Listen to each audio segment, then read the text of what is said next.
దీని మీద సరి అయిన ఎంక్వైరీ చేసుకొని అసలు మీరు తీసుకొచ్చిన పంపులు 21 పంపింగ్ స్టేషన్స్ ఏ కంపెనీకి వెళ్ళి తీసుకొచ్చిండ్రు, టోటల్ అసెంబ్లీ మోటార్స్, దాని వాల్యూ ఎంత?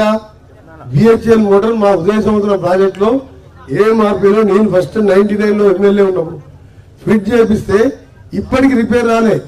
అంతకుముందే 2 years ముందు 25 years లో ఒక్కసారి బ్రేక్ డౌన్ కానీ ఆ మోటార్స్ మీకు కూడా తెలుసు. మురళి ఏఎంసీ గారు ఎప్పుడైనా ఫెయిల్ అయినా మోటార్స్, ఈ చెత్త మోటార్లు అసెంబ్లీ మోటార్ తీసుకొచ్చి 1000 కోట్ల రూపాయల మోటార్ 4000 కోట్లు ఛార్జ్ చేసి డిఫరెంట్ కంపెనీస్ స్మాల్ కంపెనీస్కి తీసుకొచ్చి అసెంబ్లీ తీసుకొచ్చి ఫిట్ చేసి ఎంత బాధ అనిపిస్తుంది అంటే మాకు గవర్నమెంట్లో మేము గవర్నమెంట్ నుండి సెటరేట్ చేద్దామన్నా సెటరేట్ చేయలేని పరిస్థితి తీసుకొచ్చారు మీరు.